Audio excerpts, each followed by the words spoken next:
Hey guys, welcome back sa channel. Kung bago ka pa lang dito, huwag mong kalimutan mag-subscribe kasi dito, mga kwentong parang totoo pero hindi dapat nangyayari ang pinapakinggan natin. Ngayon, pakinggan mo to. Hanggang ngayon, hindi pa rin ako sumasakay sa elevator ng mag-isa sa gabi. Dahil may nakasabay akong tao na hindi dapat naroon. Isang gabi, bandang alas 12, galing akong convenience store sa labas. Tahimik na ang buong building. Karamihan ng residente tulog na. Pagpasok ko sa lobby, ako lang ang tao. Pinindot ko ang elevator. Pagbukas ng pinto, walang laman.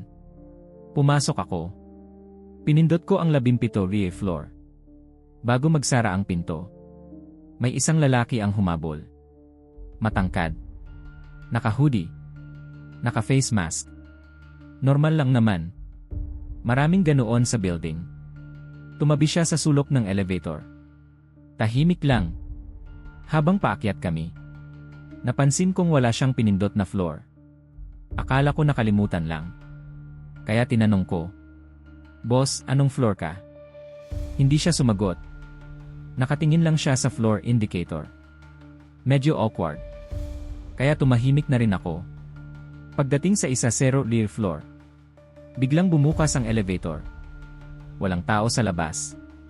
At walang pumasok. Nagsara ulit. Pagdating sa 12 rear floor, bumukas ulit. Wala pa rin. Doon na ako kinabahan. Napatingin ako sa reflection namin sa stainless wall ng elevator. At doon ko napansin. Ako lang ang may reflection. Nanlamig ang buong katawan ko. Paulit-ulit akong tumingin. Ako lang talaga. Wala siyang reflection. Hindi ko alam kung bakit hindi agad ako nakatakbo palabas. Parang nanigas ako sa takot. Dahan-dahan siyang lumingon sa akin. At kahit may mask siya, pakiramdam ko nakangiti siya. Pagkatapos, mahina siyang nagsalita.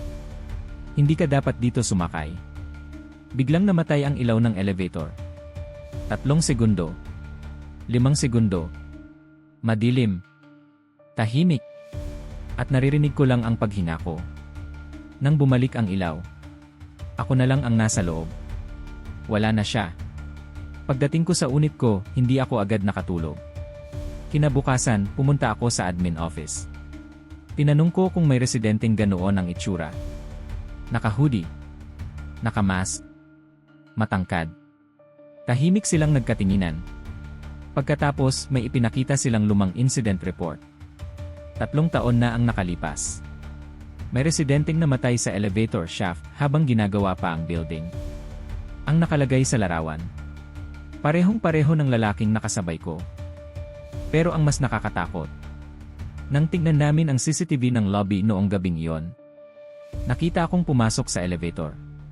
Mag-isa. Walang ibang sumunod. Walang lalaking naka-hoodie. Walang nakamask. At hanggang ngayon, tuwing sasakay ako ng elevator sa gabi, may mga pagkakataong bumubukas ito sa 12 rear floor kahit walang pumindot. At minsan, sa reflection ng stainless wall, parang may isa pang taong nakatayo sa likod ko. Nakatitig lang. Tahimik.